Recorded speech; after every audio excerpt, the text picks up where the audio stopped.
Jaya Radha Madhava Kunja Bihari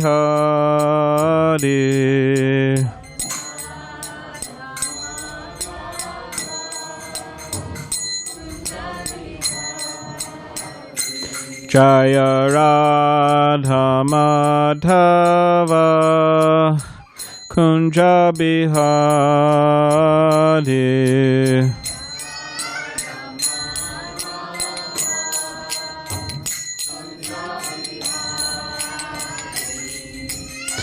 Gopijana Vallabha Girivardhari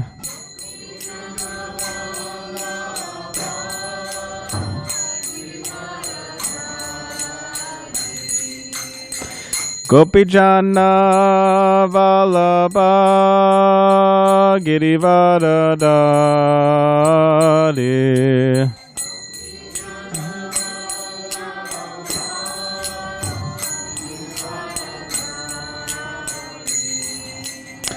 Yashodanandana Braja Janaranjana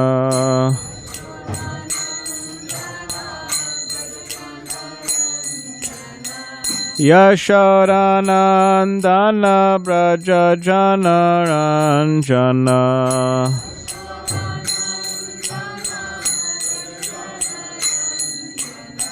Yamuna Tira Vanachari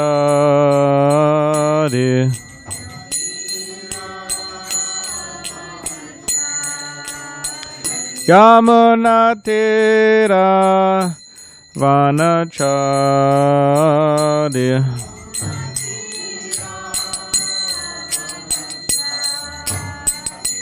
Jaya Radha Madhava Kunja Bihari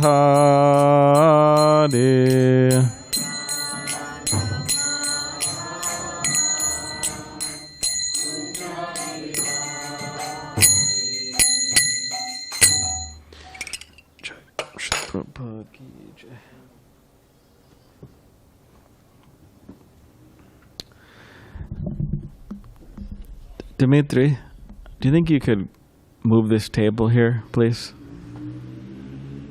Thank you.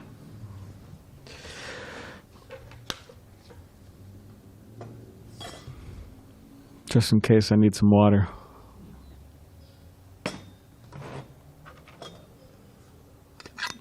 Oh, this is enough. Thank you.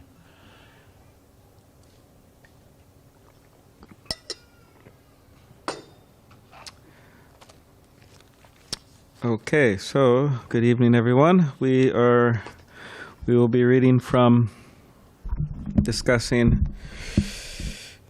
This is the Srimad Bhagavatam, and it is Canto 1, entitled "The Creation." That's it.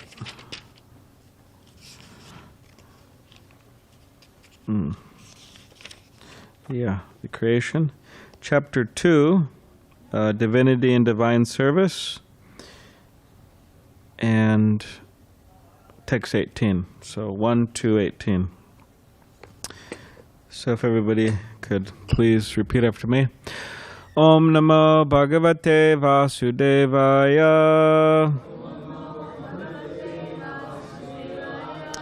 Om Namo Bhagavate Vasudevaya. Om Namo Bhagavate Vasudevaya.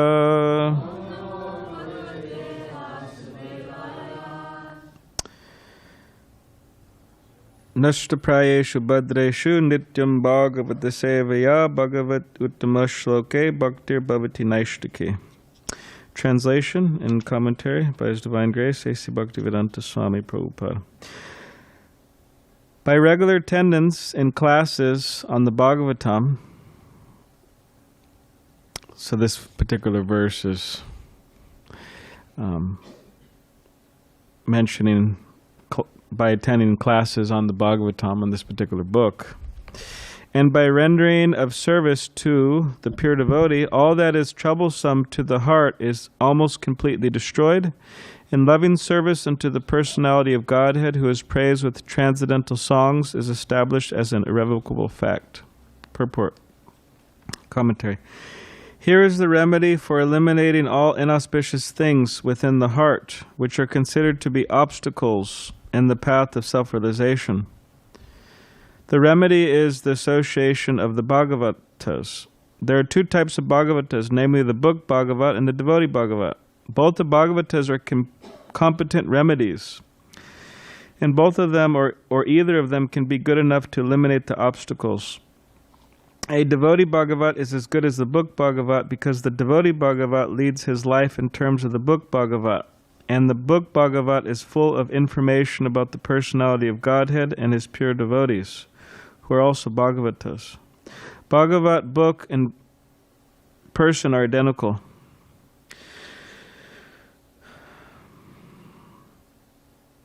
The Devotee Bhagavat is a direct representative of Bhagavan, the personality of Godhead. So by pleasing the Devotee Bhagavat, one can receive the benefit of the book Bhagavat. Human reason fails to understand how by serving the Devotee Bhagavat or the book Bhagavat, one gets gradual promotion to the path of devotion. But actually these are facts explained by Srila Naradadeva, who happened to be a maidservant's son in his previous life. The maidservant was engaged in the menial service of the sages, and thus he also came in contact with them. And simply by associating with them and accepting the remnants of foodstuff left by the sages, the sons of the maidservant got the chance to become the great devotee and personality Srila Naradadeva. These are the miraculous effects of the association of Bhagavatas. And to understand these effects practically, it should be noted that by such sincere association of the Bhagavatas, one is sure to receive transcendental knowledge very easily, with the result that he becomes fixed in the devotional service of the Lord. The more progress is made in devotional service under the guidance of the Bhagavatas, the more one becomes fixed in the transcendental loving service of the Lord. The messages of the book Bhagavat, therefore, have to be received from the Devotee Bhagavat. And the combination of these two Bhagavatas will help the neophyte devotee to make progress on and on.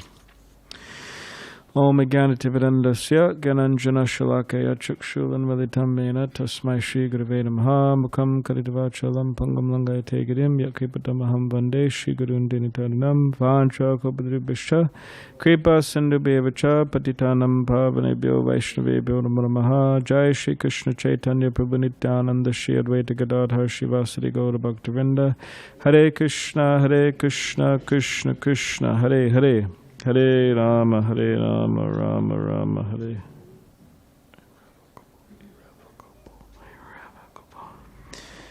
So, translation again. By regular attendance in classes on the Bhagavatam and by rendering of service to the pure devotee, all that is troublesome to the heart is almost completely destroyed. In loving service unto the personality of Godhead, who is praised with transcendental songs, is established as an irrevocable fact.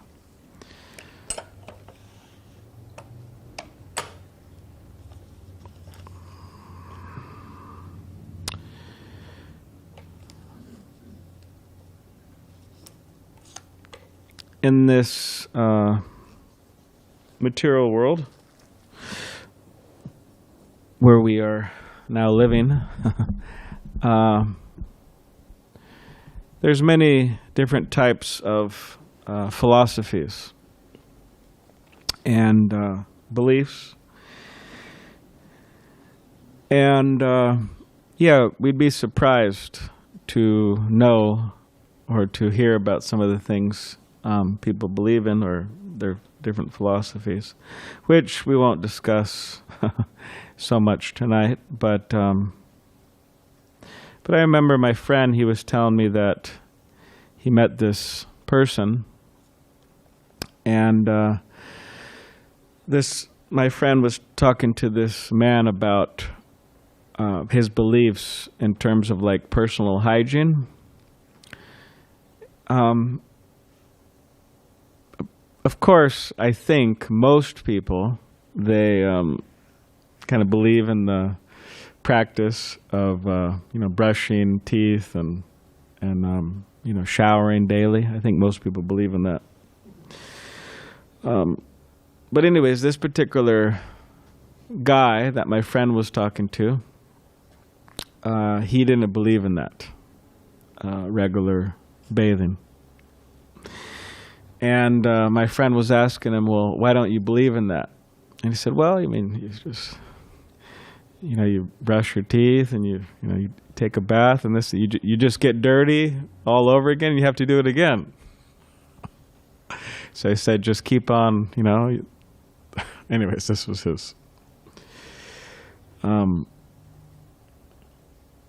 So, of course, this is just bodily hygiene, which is important. I mean, actually what we do with our bodies, it affects our minds.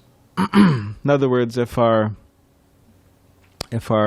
bodies and our surroundings are dirty, it is a sign of our consciousness being unclean, or it will make our consciousness unclean.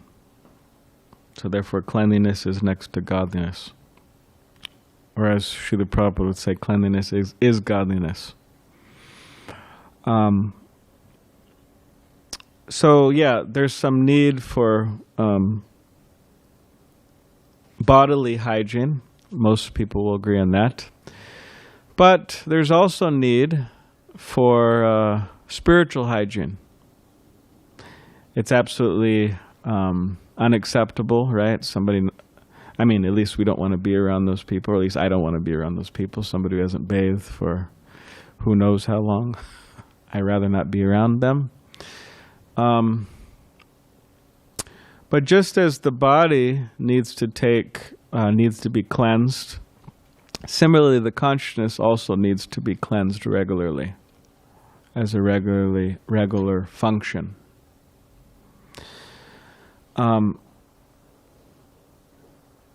But the fact is that people, in general, they act according to their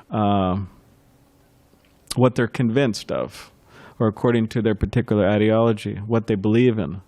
They act accordingly. Some people say, "Oh, I believe in God," right?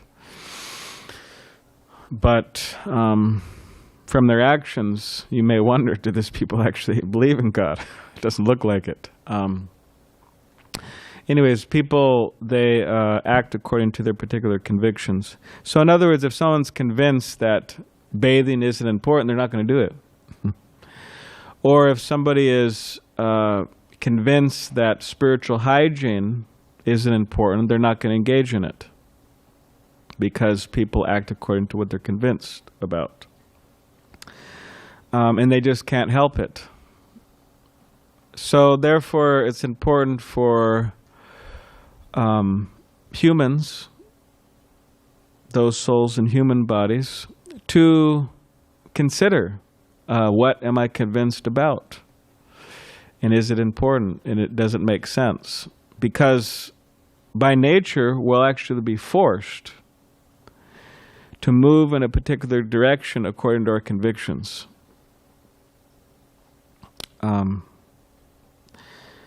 So if we don't become convinced of the value of spiritual life, guess what? We're not going to engage in it.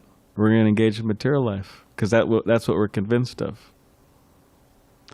We're convinced of, by material acquisition, etc., material enjoyment and everything that goes on. I could be happy without God. If we're convinced of that, then that's the direction we'll go. But if we're not convinced of that, we say, no, I can't be happy without God. I have to have Krishna in my life. I have to have the Supreme Personality of Godhead in my life. And therefore we'll move in that direction. So it's important that we become convinced of a beneficial. We become convinced of by that which will benefit by a philosophy that will actually benefit us. Because many people are convinced about things that are just illusion.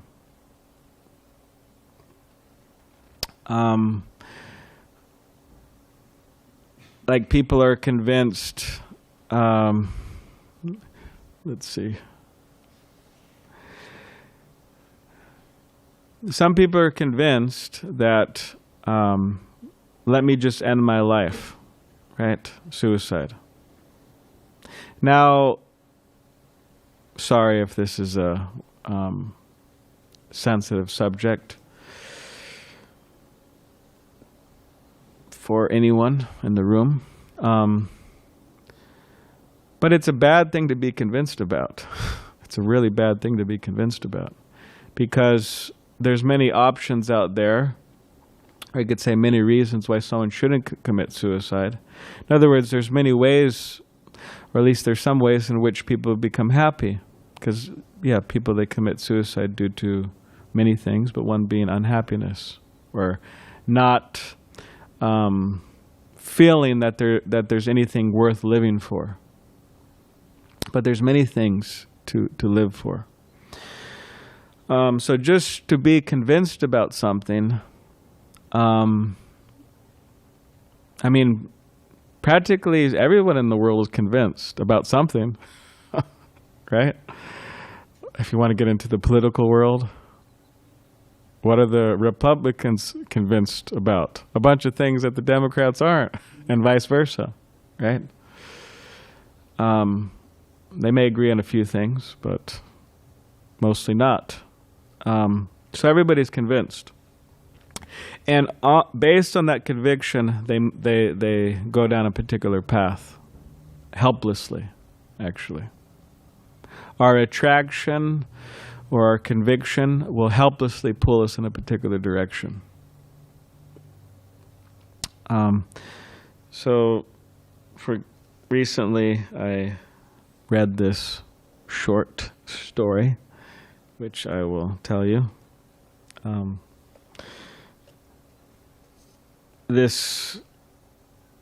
Which some of the temple residents heard the other day, but you could hear it again, memorize it. I've only told it once, just the other day, but so there was. Please don't spoil it. Also, don't say you know. Don't tell everybody the conclusion. But so there was this man, and he got lost in the forest. And then he happened to run into another man. And this other man that he ran into was a charcoal maker. So what he would do is he would gather all of these sticks, or pieces of wood, and he would burn them to a particular degree, and then he would use that charcoal as fuel to cook. So anyways, so the man who was lost met this charcoal maker, and the charcoal maker said, "Would you like to come to my home? Come to my home, and you seem like you're tired and you need some rest," and so on. So this man said, "Yes, okay, I'll go with you to your home." So the charcoal maker brought this man home, and him and his wife made dinner for him, and he was very comfortable, happy, fell asleep there. So then the next morning, this man asked the charcoal maker, this particular charcoal maker, "Okay, can you lead me to the edge of the forest, because then I could find my way?" So the charcoal maker said, "Yeah, sure." So they both walked there to the edge of the forest. And then this man, lost man, said, "Actually, I'm the king of this particular area." It means he has a lot of wealth, a lot of influence. And he said, "I would like to reward you on the basis of you being such a great host. And you were such a great host, even despite you knowing my identity. It's not that you knew I was the king and therefore you were a great host, but you were just a great host. You didn't know who I was. So I'd like to reward you." So this charcoal maker said, okay, sure. So then the king said, but we need to walk 1 mile from here. So they walked, and they got to a particular place in which there was about 50 sandalwood trees. So different trees have different value. For example, like a mango tree versus a, I don't know what, beach plum tree, right? Or a thorny tree or whatever. There's different values, right? So sandalwood is actually a very well sought after tree for tree owners or lovers. So this king said, okay, take these 50 sandalwood trees and yeah, this is my reward to you. So then the charcoal maker said, okay, thank you very much. And then they went their ways, right? Do you think someone could close this door, please? I'm sorry. There's just some sound coming, and it's kind of, my mind is going to the sound. Importance of some quiet. So, thank you. So they went their separate ways. And then a year later, the king came back, and he met with this charcoal maker. And the charcoal maker, they met at the particular place where the 50 sandalwood trees were, and those trees were gone, like completely gone. And then the king asked the charcoal maker, said, so what happened to the trees? And the charcoal maker said, well, I burned them, I made them charcoal. And the king said, oh, apparently you didn't know, but just one twig off of that tree is more valuable than 100 bags of charcoal. Just one twig, 100 bags of charcoal. And then the charcoal maker said, well, what can I do? I'm just a simple charcoal maker. So what's the moral of the story? Well, the moral of the story, one thing, is that the man could have, you could say, right, from sandalwood trees comes sandalwood oil. Right, they have sandalwood soap and so many things. But he just burned it up, not knowing.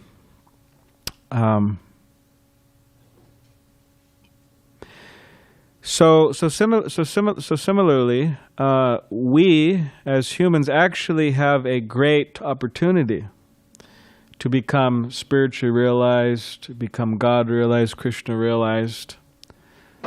People in general have that great opportunity. But what do? They just burn it up. It means they burn up their lifespan. Burn it up. Uselessly. Means without any spiritual interest. While they could have experienced, or they could have experienced the sweetness of spiritual life. They just burn it up. So that's one thing. Another thing is that this man, simple charcoal maker, nothing wrong with being simple, by the way. It's very good to be simple, but simple with a little education.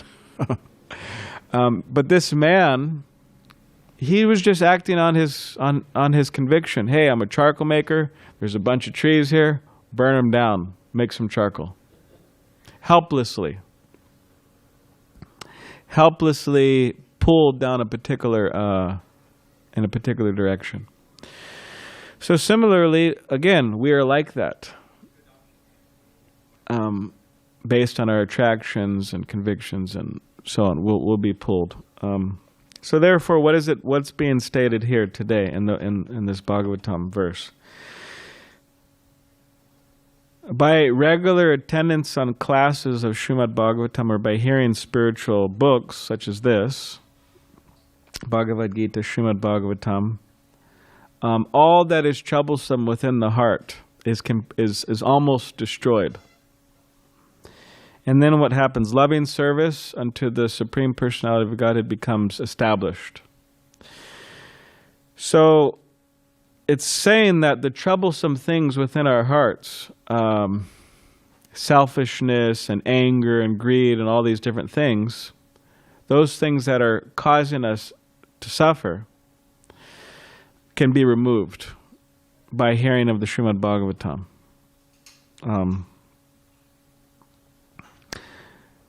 But without hearing the Srimad Bhagavatam, or without lending our ears to spiritual sound vibration, spiritual messages to the holy name of Krishna, the chanting of Hare Krishna, then what happens? The troublesome things within our heart remains. And when those troublesome things within our hearts remain, it pushes us in a particular direction towards hedonistic, materialistic, godless life. That's where it pushes us. But if they're removed, then you could say the state of our mind or the state of our consciousness pushes us towards transcendence, toward God realization, towards self-realization, towards Krishna consciousness. That's the value of hearing the Bhagavatam. So, and one thing is we hear the Bhagavatam, or we read it, right? Bhagavad Gita, Srimad Bhagavatam, chant Hare Krishna. Another thing it's saying is to serve the Bhagavat, or devotees. We serve the devotees. There's different ways to serve devotees. Like some of the devotees here, they were in the kitchen cooking for a number of hours for everyone else. So that's a way to serve the other devotees, by cooking, for example. Anyways, there's many ways to serve different devotees. One very important way is to hear them. Hearing is one of the most important association that we actually can engage in. To hear, or it also means to serve.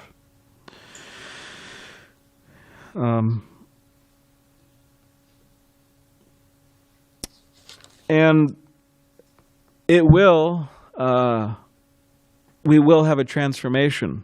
By hearing, we will have a transformation, a spiritual transformation. And the perfect example is Narada, Srila Narada Muni. So Narada Muni, young simple boy, son of a maidservant, which some say means he didn't even know who his father was, which in Vedic civilization was rare to not know who your father is. Of course, nowadays it's more common. People don't know who their father is, maybe. Or they may know who he is, but not really know who he is. Know of him, but not really know him. Anyways, so Narada Muni didn't know. Simple son of a maidservant. So his mother would serve these Bhaktivedantas, these great devotees. They were great sages, and during the rainy season, they stayed in a particular ashram, and this mother of Narada Muni would cook for them and clean their dishes and do their laundry and so on. So Narada Muni, a young boy, he was also there, and he was also doing that, hearing from them, also hearing the messages of Krishna. So it says, and also taking the remnants means they would have their lunch or dinner, and he would actually take some of the whatever they left they left on their plate, which maybe not so well understood. Why would they do that? It's kind of strange, right? From a material point of view, why would they do that? Usually only family members do that. And sometimes family members even think that's, what's the word? Gross.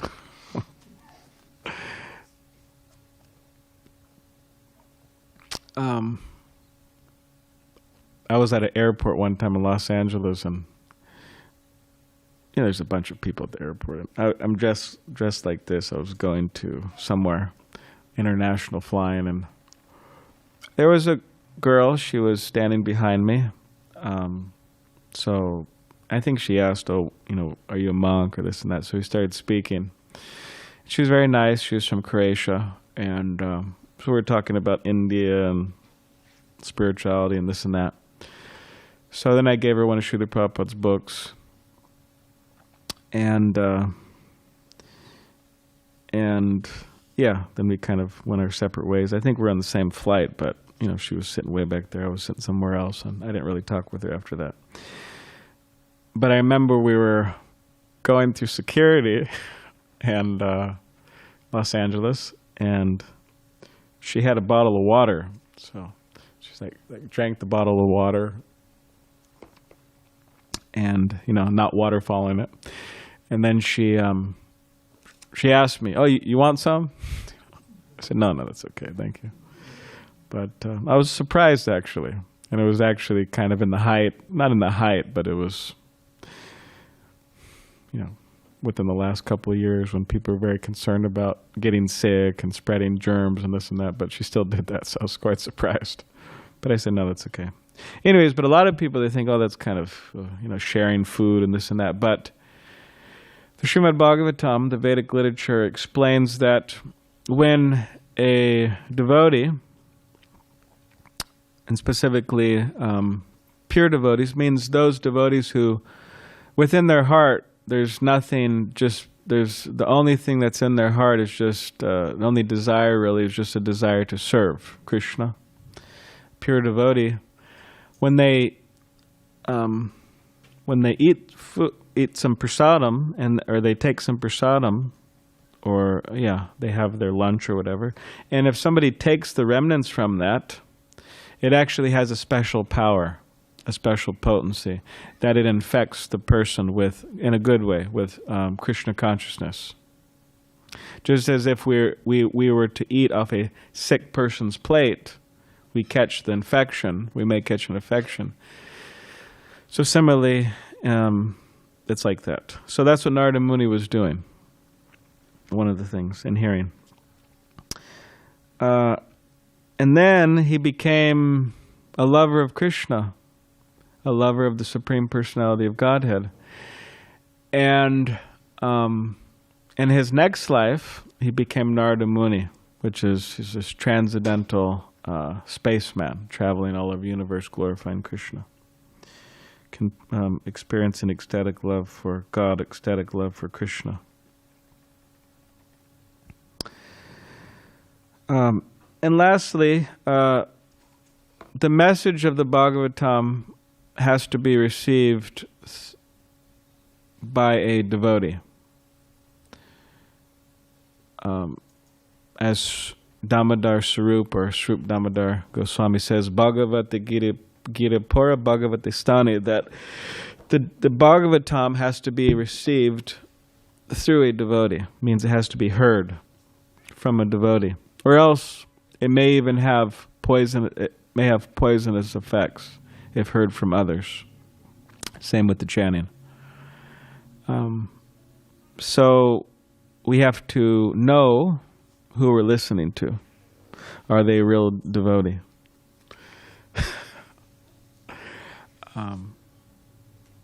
It's important because nowadays there's a lot of availability. We could listen to so many different people, like anytime, any place in the world, online. So, but we have to be careful that they're actually devotees, because again, it could have poisonous effects. And by doing this, by hearing the messages of the Srimad Bhagavatam, and by from a devotee, then the transformation will take place, and we will awaken our love for Krishna, our long-lost love for Krishna, and experience the real beauty of Krishna consciousness, or the real beauty of life. And again, what we get in life depends on our convictions. So if we're not convinced fully of a good thing or of Krishna consciousness or the best thing, we should try to become fully convinced and lose our faith in other things. And in this way we move very fast in a very quick way towards the perfection of life. Does anybody have any questions or comments? Why didn't I shave my head? I didn't shave my head because I was trying to hide my gray hairs, so sorry. I don't think anybody was going to be upset I didn't shave my head, but that's why I'm hiding my gray hairs. I'm just joking. I ran out of time, so I got a little busy. I have some gray hairs on this side, these two sides. Not much, but some. But that's not why I didn't shave. Yes, Tapas.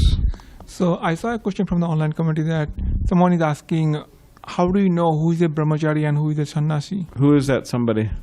On the online community, on YouTube. They don't say their name? No. Oh, anonymous? Okay. Okay. Well, there's a brahmachari or sannyasi. How do you know the difference? That's the question. So there's 4 varnas and 4 ashrams. So ashram, for example, the 4 are brahmachari, student life, grihastha, householder, vanaprastha, retired life, and sannyasi, renounced life. So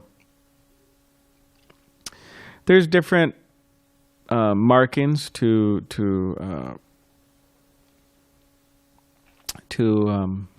you could say, so people could tell, or you could see the differences. For example, brahmacharis, at least within ISKCON, the Hare Krishna movement, brahmacharis wear saffron cloth, like this.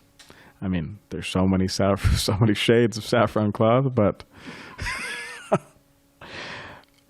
brahmacharis wear saffron cloth. So then someone may say, okay, but the sannyasis, they also wear saffron cloth. So how do you tell the difference? Well, the brahmacharis wear what is it called in the back? A pleat? Yeah, kacha, pleat in the back of their dhoti, whereas sannyasis do not. It's just no pleat, no kacha in the back of the dhoti. That's one way. Sannyasis also wear a certain type of I don't know, it's called uttari or something like that, but it's a top piece tied. So that's at least externally how someone could tell a sannyasi and a brahmachari. Usually sannyasis are a little older also. Sannyasis within ISKCON, most of them are 60 plus, 60, 65, 70, 75. There's a few who are in their 40s, a few in their 50s, but 60 plus. So usually a little older. Could also, so if you see a man dressed in saffron and they're younger, you could probably think, okay, they're brahmachari. So those are some ways. But ultimately, everyone's supposed to be a sannyasi, maybe not externally in terms of how they look, but internally, because what does sannyas mean? It means a person who has dedicated everything, their mind, their body, their words to Krishna. That's a sannyasi. So yeah, everyone's supposed to be or live as a sannyasi. And that doesn't mean that they have to give up their house or anything, but just to see it in the right way. Like Bhaktivinoda Thakur, he's one of our great acharyas. He was not a sannyasi externally. He was a householder, married man, but he was better than so many sannyasis in that he gave everything to Krishna. His house, his everything was, he saw everything in relation to Krishna. So that's sannyas. And some may accept formally. That's there if you want. But that's another discussion. So, and the four varnas, Shudras, the Grihasta, Shudras, Vaishyas, Kshatriyas, Brahmins.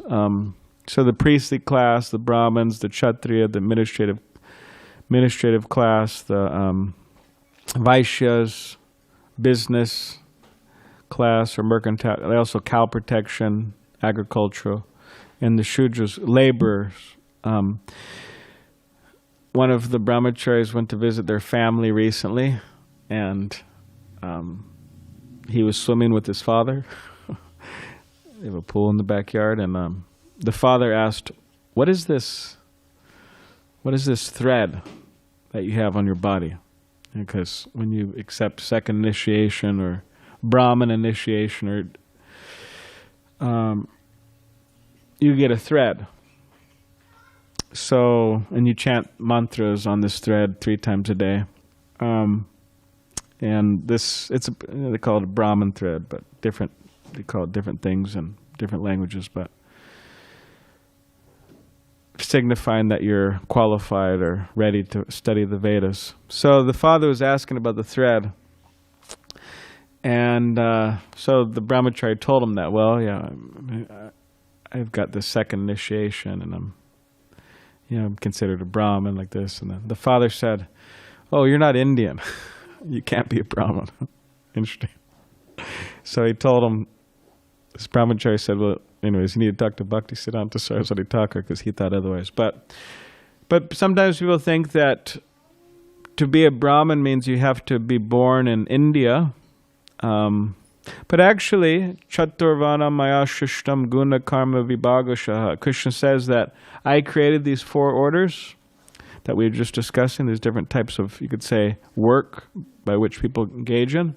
I created these, and you see it's worldwide. It's not that you just see administrative people in India, or you see them all over the world. It's just a matter of training.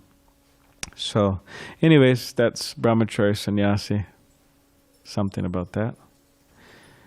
Any other? Yes. I had a reflection and a question, if I can articulate it. Oh, Krishna. Sorry, Govinda. So, the point about serving the devotees, serving the Bhagavat, I was listening to something else. There's a person called Dr. Gabor Mate. He was saying, the topic was, why is the toxic environment, right? Like both outside and within our own selves. The conclusion he came to was very Krishna conscious. He said, we are losing connection with who we are. We are losing connection with who God is. We're losing connection with other living entities. And finally, the thing that gives meaning is finding a higher purpose. And you touched upon that, and so this is the reflection, right? Like, so the Sambandha Jnana that is so clearly articulated in Prabhupada's books. Who are we? Who's God? What's our relationship with Him? And this aspect of service. So I just wanted to reflect that point. The question I'm having is, you spoke about faith. The thing that I have heard all these years is, you either place faith in Krishna, and then you're slowly moving towards him.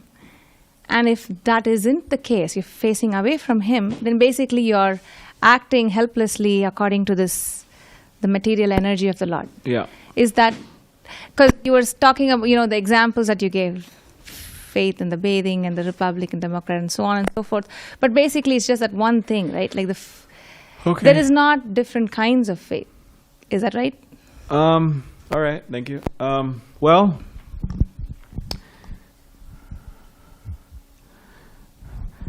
yeah, there's different kinds of faith. Like, you could say the person, anyways, there's faith in the mode of ignorance, passion, Yes. goodness, right? Yes. So that means we put our faith in certain things or certain philosophies. But even if one is, you could say, even if one has faith in Krishna or Krishna consciousness, it's not, nothing is, you could say, automatic. It's not that, well, I have faith in Krishna consciousness, I have faith in Krishna, so I'm going towards Krishna. Because based on our, you could say, the strength of our faith, we will move in different directions, or we'll be pulled in different directions. For example, there says there's three types of devotees. There's Kanishta Adhikaris, there's Madhyama Adhikaris, and there's Uttama Adhikaris. So Kanishta Adhikari, they just see the deity in the temple. They see God in the temple. And they don't see God anywhere else. Means they do not know how to properly treat others. People, others, devotees, they cannot.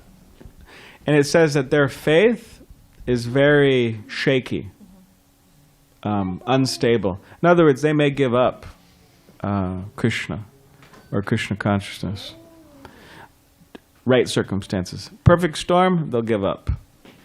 It's not exactly perfect, but the same perfect storm, right?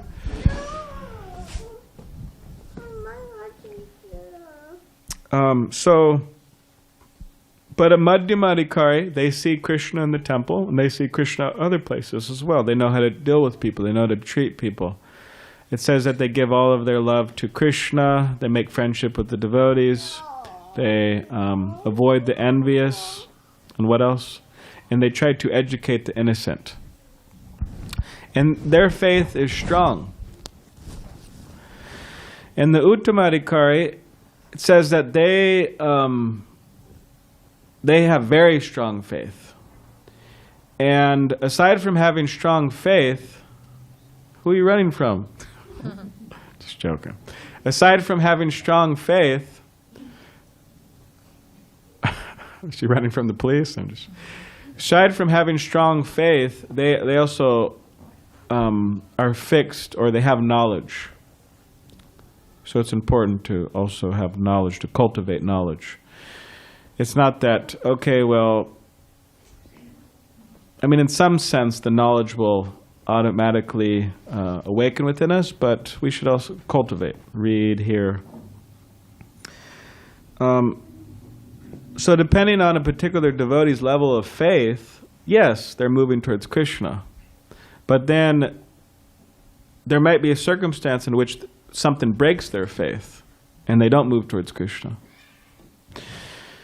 But even you could say the level of somebody's faith, or the level someone's convinced about Krishna consciousness, they're going to move faster or slower. Just like, for example, Bilvamangala Thakur. Bilvamangala Thakur, he was this devotee, and he happened to be attached to a girlfriend, and he was so attached that he just completely forgot all about God, all about Krishna, all about the goal of life, just like forgot. And he was very passionately attached to her.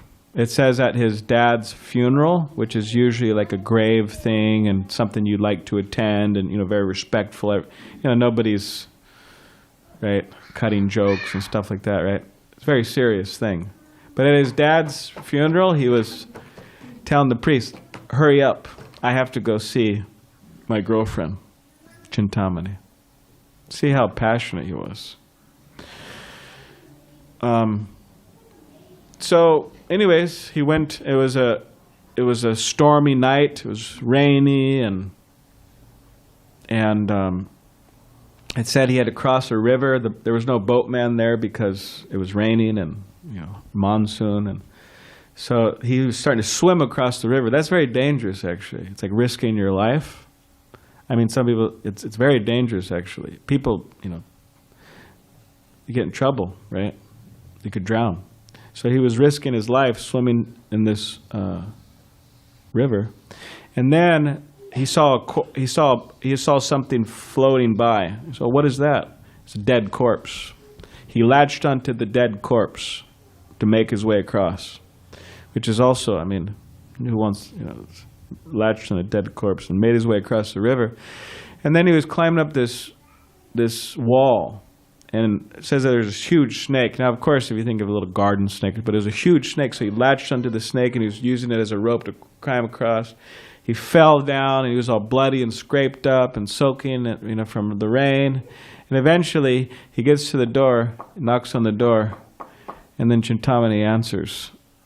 And then it was all locked up because she didn't think he was going to make it that night. So she knocks on the door, and then Chintamani looks at him and goes, "Oh, what are you doing?" And then he says, "Oh, I'm here to see you. I love you. I'm here to see you."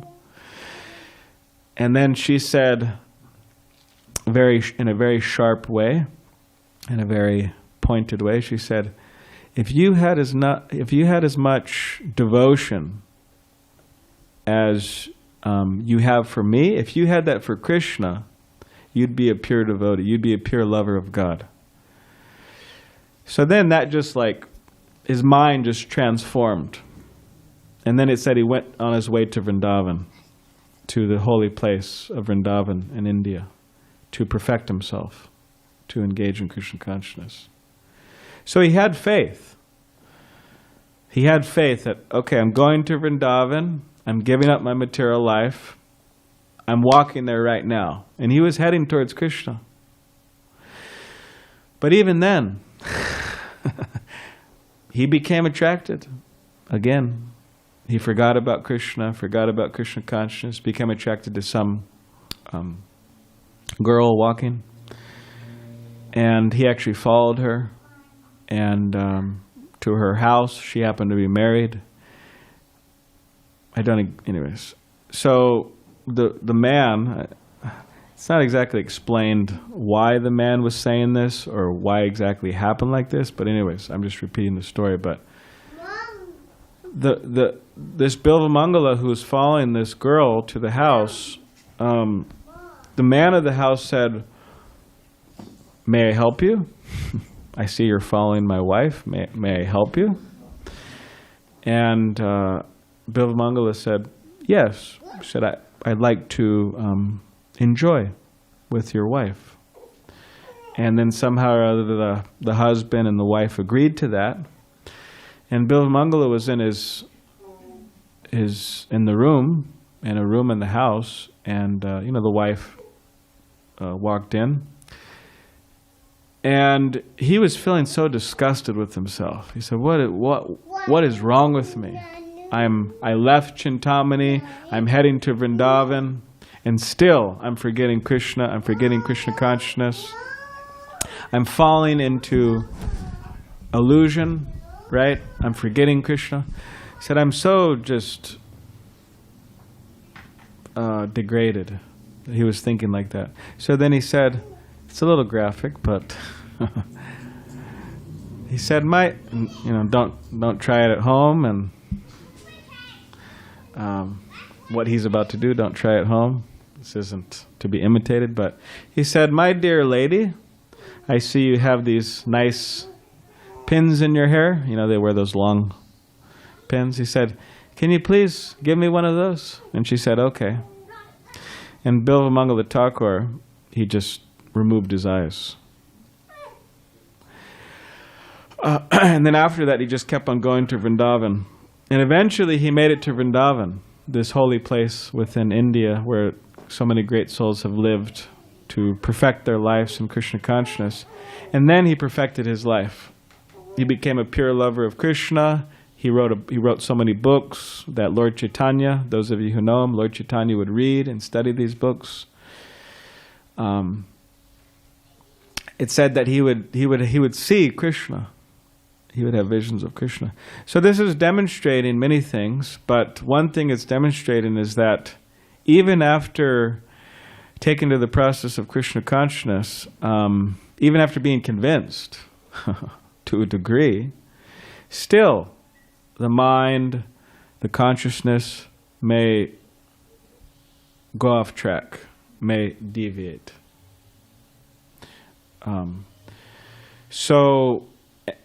And sometimes people aren't as fortunate as Bilvamangala.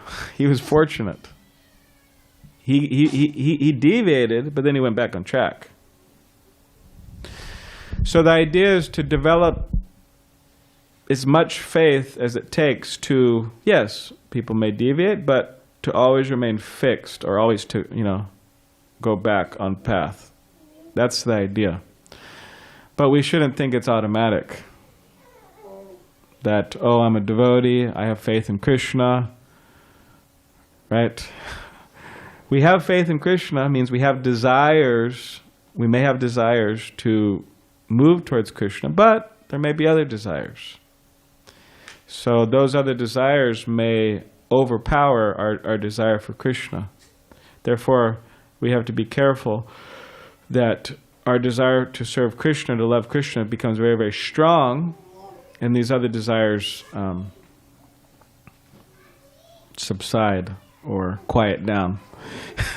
So, anyways, I hope that... Do you have something else? Would you like to? Yes, I was thinking, yes, you spoke about the degrees of faith. Yeah. And yes, that is true, like weak and strong, and there is no question of taking it for granted. The same Adhav Shraddha, we all start with that teeny tiny faith. But when we talk about faith, like it's the basis of that is the conviction that there is, again, I guess I'm going back to the same thing, but either there is even that teeny tiny faith in Krishna, or there is not. Yeah. And then we build on that tiny faith and, get stronger and stronger. Yeah. But,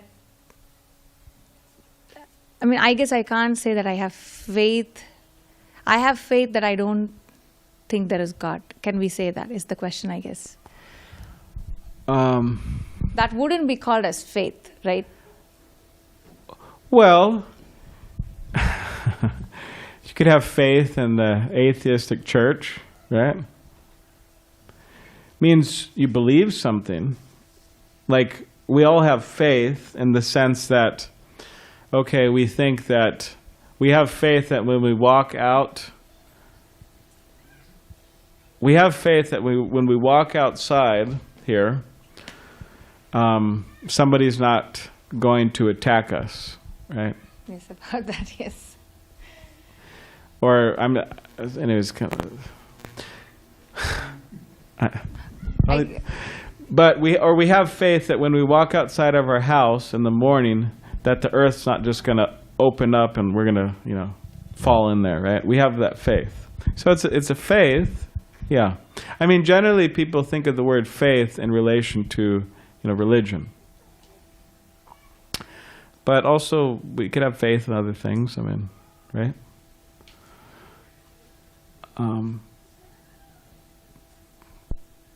If you look at the word faith in terms of like belief, people believe so many things. They believe that by winning the lottery, they'll be very happy. Right? It's a faith. Somebody sent me. Anyways, somebody sent me this thing, and it was this It's a short little story, but there's this guy, and he was very happy because he won the lottery.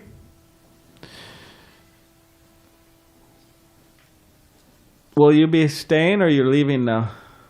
We'll stay. Okay, good. Gonna calm him down. Okay, good. I know their family, that's why I'm asking. So there's this man, and he won the lottery, so he's very happy. But then what happened is he lost the ticket. He lost the ticket, literally. And then he heard that if you lose the ticket, there's no retrieving. I mean, you can't go, oh, I lost my ticket, and cash me in, but you can't do that. And if somebody else finds the ticket, they're actually the owners. So that was the problem he was in. So anyways, he retraced his steps, and he eventually made it back to this tire shop where he was with his mother. And he said there was a ticket right there on the floor. So he picked it up and cashed in or whatever. But people were just walking right over it, right? They didn't know. So again, it's similar to the importance or the opportunity for human life is that people are spending it different ways, but very valuable. So yeah, people have faith that, oh, if I won the lottery, I'll be happy. And they have faith in so many things. So yeah, but the idea is to have that faith in Krishna consciousness. All right. Okay.